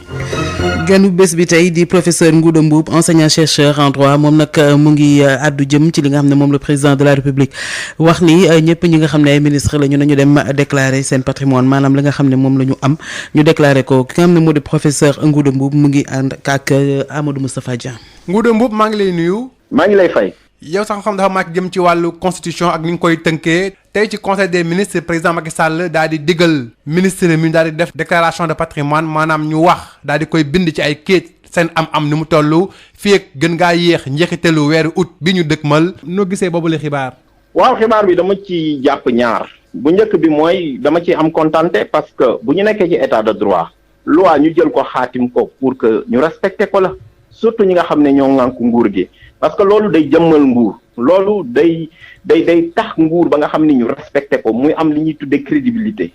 waaye beneen bi ma ci am mooy président de la république moom mi ko wax ministre yi moom defagul déclaration de patrimoine ba ñu ko falaatee ba tey te déclaration de patrimoine boobu noonu moom daf ko war a def parce que constitution daf ko sas pour mu def ko waru koo jéggi parce que constitution bu Sénégal ci tomb bi ñuy wax fanweer ak juróom-ñaar daf ko ni bu ñu la falee da ngay def déclaration de patrimoine maanaam li nga am lépp loo xamante ni ci sa patrimoine maanaam ci sa am-am donc nu mu toll da nga koy xaatim def ko ci këyit nga jébbal ko kii di conseil constitutionnel waaye depuis loolu président de la république defu ko ba tey te loolu noonu day tax ba nga xamante ni moom li mu digle ni waroon na cee jiitu parce que aussi dañu naan bala ngaa donc dañu naan aussi donc loolu exemple lay joxe bala ngaa digle sangaay da nga war a set bala ngay jiite sangaay te très bien parce que exemple la war a joxe parce que président de la république moo ci war a jiitu parce que moom mooy institution bu njëkk ci réew mi. waaw ndax yoon may ko it moom président maa koy def ci loo xam ne kenn du ko fekkee kenn du ko yëg. déedéet constitution bu Sénégal daf ne ko boo dee def sa déclaration de patrimoine maanaam sa am boo ko xaatimee ci këyit da nga koy jébbal kii di conseil constitutionnel. te conseil constitutionnel moom daf koy jox ñi nga xam ni mooy journaliste yi ñu siiwal ko bépp sénégalais fu mu nekk mu xam président de la république lan mooy am-amam ñaata la am-amam fu mu toll. loolu la constitution bi wax parce que bëgguñu nit nekk fi président di dem maanaam donc am-amam di yokk ci yokkin bu jéggi daya moo tax ba nga xam ne li ñu gis ci constitution bi mooy loolu la ci wund mais président de la république sax bi ñu ko falaatee. amoon na débat boobu mu am ñu bëri di ci wax ba am ay conseillers yu ne woon sax dana ko def mais ba léegi nii moom defu ko alors que constitution bi loolu la ko wax loolu nag jéggi yoon la alors que parce que constitution bi moom moo leen tënk moo tënk ni ñu war a doxale moo tënk ni nguuru Sénégal di doxe nga na sax war na am ay coppite yu war a def ci ni nga koy war a doxale moom président bi ci wàllu déclaration patrimoine ak déclaration d'intérêt bi ngay wax sànq. waaw parce que boo xoolee suñu loi déclaration de patrimoine rek la. te président de la république bi muy def déclaration en 2012 am na lu ci manqué du moom rek sax boo gisee même sax président Abdoulaye Wade ba mu koy def aussi même genre déclaration la def pour ñu mun a ñaax suñu njiit yi il faut ñu changer loi bi dem ba nga xam ne dañuy def déclaration de patrimoine ak déclaration d'intérêt maanaam président de la république dañu koy sas li mu am wala foo xamante ni sax am na fa li ñuy tuddee ay action wala dara mu wane ko mais boo xoolee tey par exemple le président Macky Sall déclaration bi mu defoon en 2012 matul te parce que li nga xamante ni mooy am-amam bi nga xamante ni ci ay banque la nekk waxul fu mu nekk te loolu boo gisee déclaration de patrimoine bi doo ko ci gis te déclaration bi dafa war a leer président bi lépp lu mu am lépp lu mu yor mu wane ko mu ni man lii laa am fii la nekk fee la nekk ba nga xam ni bépp sénégalais dina ci mën a teg bët. ban jàngat nag nga am ci mbir mi ginnaaw bi nga xamee ne ministre yi la boobu ba léegi ñu ngi ci nguur gi te kenn waxu leen ko ñu dem nag bay njortu ak séntu beneen remaniement rek président bi daal leen koy laaj jamono jile. waaw ni ma ko jàngatee mooy il ne bon yéex na pour ñu mën leen ko wax te tey jii nii bu fekkee ni remaniement dañ koy bëgg a def président wax leen ko mooy maanaam am na loo xam ne dina tegu seen ndodd mooy ñi nga xam ne dañ daan bañ bu ñu ko deful peut-être que président de la république dina leen jële ci gouvernement bi te dootu leen indiwaat. waaye léegi lépp day wane ni état du Sénégal ni muy doxee loolu war nañ ko seetaat parce que état waruñoo jël loi xaatim ko ñi nga xam ne ñoo ci war a jiitu pour respecter ko mooy ay ministre ñu ñëw ñu ne ñoom duñu ko respecter loolu teguwul fenn parce que yoon ci Sénégal ñi nga xamante ni ñoo jiitu ñoom la ñu jox ndombal tànk ñoo ko war a mën a njëkk a respecter pour que citoyens yi mën cee topp waaye loolu bu amul rek boo deful ndànk loi yi day naax saay dañu koy jéggi te loolu baaxul ci état de droit baaxul ci démocratie. ndax gisoo si ay xeetu jëfin jëm ci wàllu politique surtout bi nga xamee ne am na ay yenn ci ministre yu ñuy jiiñ ne dañoo bëgg siis bu mu toog. waaw xam nga loolu moom tey jii nii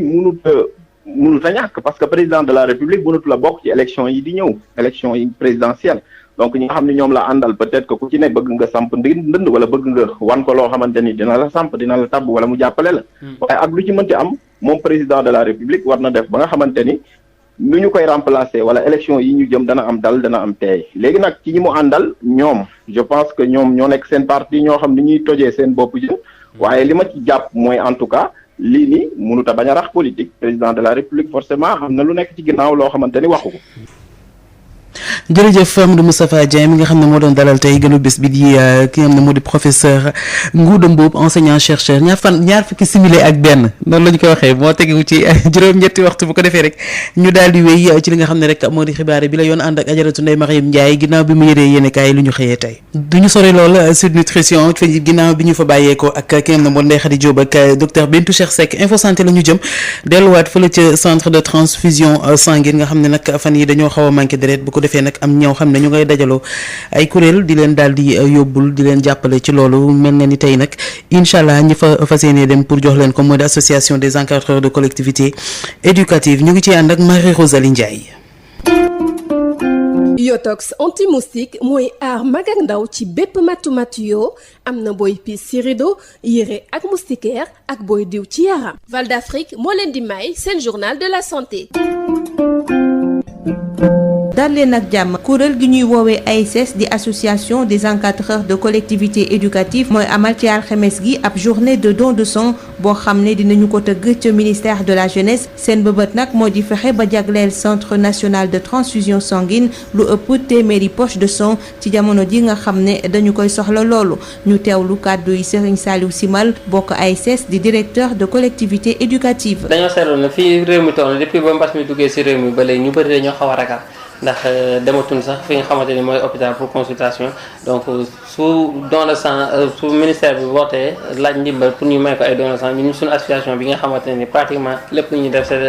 c'est d'une manière bénévole ñun tamit dañ ciy sawar dem yóbbul ko li nga xamante ni moom lay laaj ndax soo xoolee ñun suñu kuréel du si yëngu si xale kese dina yëngu tamit si wàllu santé donc ñoom suñu soxlaa dañuy kontaan te wujj si seen woote. journée bi fan lay amee ak ban waxtu. journée bi mi ngi amee si ministère de la jeunesse bu nekk en face garage la Dior am nañ si yaakaar ni 8h incha allah dina tàmbali ba xëy na peut-être ba ay midi 1h incha allah. ñaata poche de sang ngeen yaakaar dajale. waaw xam naa ne am nañ yaakaar daal comme fi ñu toll nii démb rek ban defee réunion de coordination ak bureau bi nekk ASS régional ñoo am nañ ay 50 ñi nga xamante ni confirmé nañ que dinañ dem joxe seen deret mais nag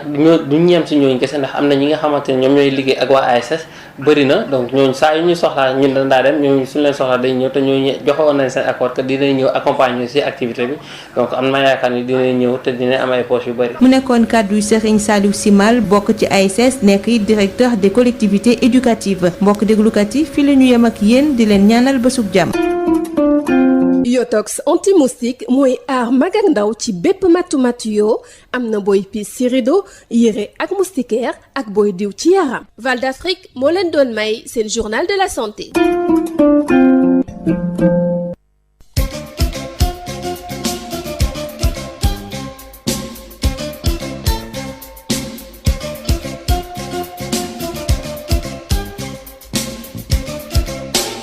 Sud FM en mode majeur, les temps changent et le monde bouge. Sud FM Sen Radio.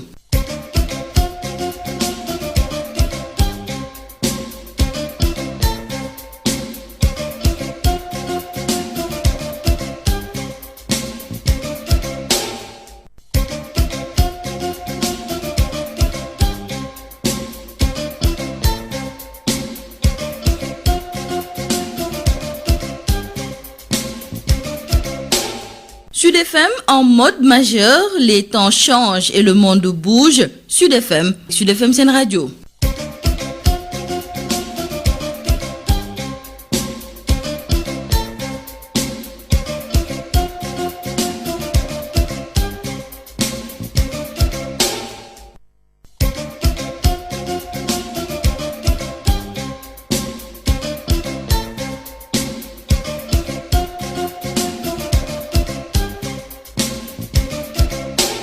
Sud FM en mode majeur, les temps changent et le monde bouge. Sud FM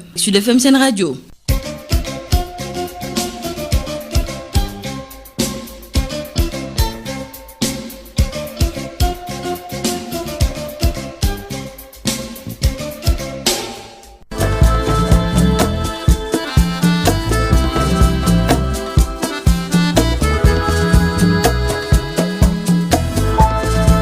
Sud FM en mode majeur, les temps changent et le monde bouge. Sud FM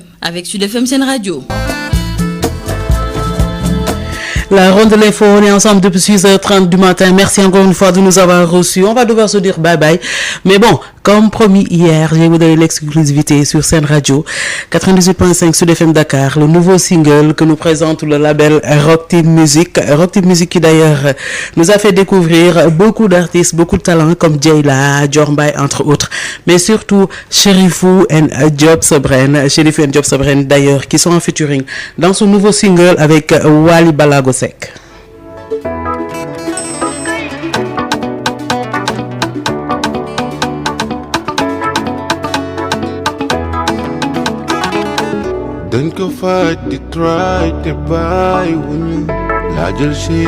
La sortie de ce single est prévue demain vendredi 17 juillet 2020. Mais en attendant, vous avez l'exclusivité sur Sud FM Sen Radio et nulle part ailleurs. La musique leur apporte de la joie,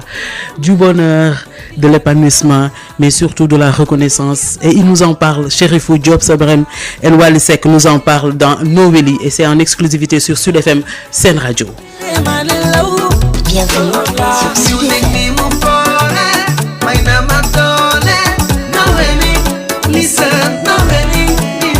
Music name of foreign, I'm a darling. Listen, Job Wayal, Manane, Wayal, Yaigar Mare. Bienvenue sur Sud FM. Wayal, Manane, Manwali Mawai, my father Mare.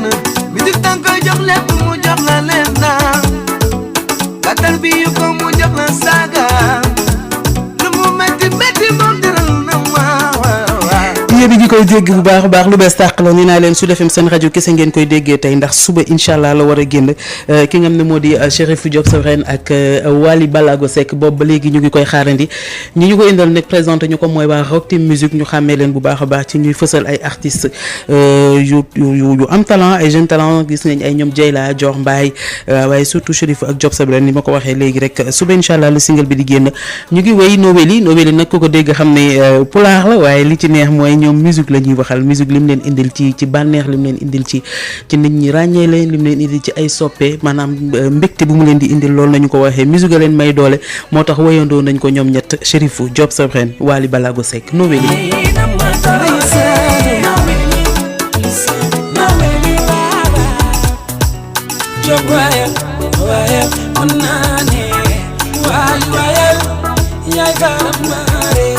Cherifou wayal man nagane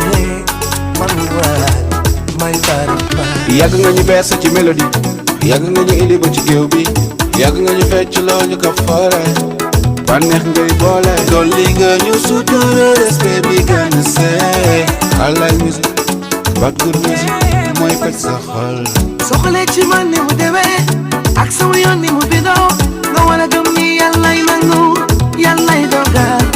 mu metti metti teral na ma waaw ndax cëram bi ma ko delloo Job wayal mën naa ne Wally wayal bienvenue sur Sud FM. Cherifou wayal mën naa ne man Wally ma waay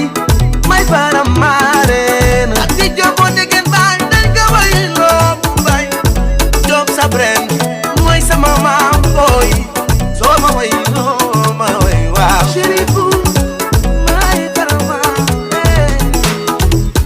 Faramaren bi ñu ngi bëggee baax a baax tous les auditeurs de Sud FM Sen Radio di ñu bëggee ñoom itam di àndandoo ak ñun boobu ba léegi Ibou Ngoné maa ngi lay nuyu teg ko sa loxo bëgg rek nga séddaleel ma ñëpp maa ngi leen di ziar bu baax a baax Maria Robez j'étais devant ce micro Nicolas vous retrouve tout à l'heure dans Ndéki li merci de nous avoir reçus c'était Sud Matin je vous donne rendez-vous demain Inch'Allah 6h30 dans un nouveau numéro. Où que vous soyez à travers le monde, retrouvez tous les programmes de votre radio préférée en direct, en podcast ou en replay sur vos différentes plateformes. YouTube, Facebook et Twitter, Sud FM Sen Radio. Application mobile Sud FM Radio Sénégal. Site officiel www.sudfmsenradio.com. En national, en régional ou en international, Sud FM, première radio privée du Sénégal. Sud FM, la radio référence.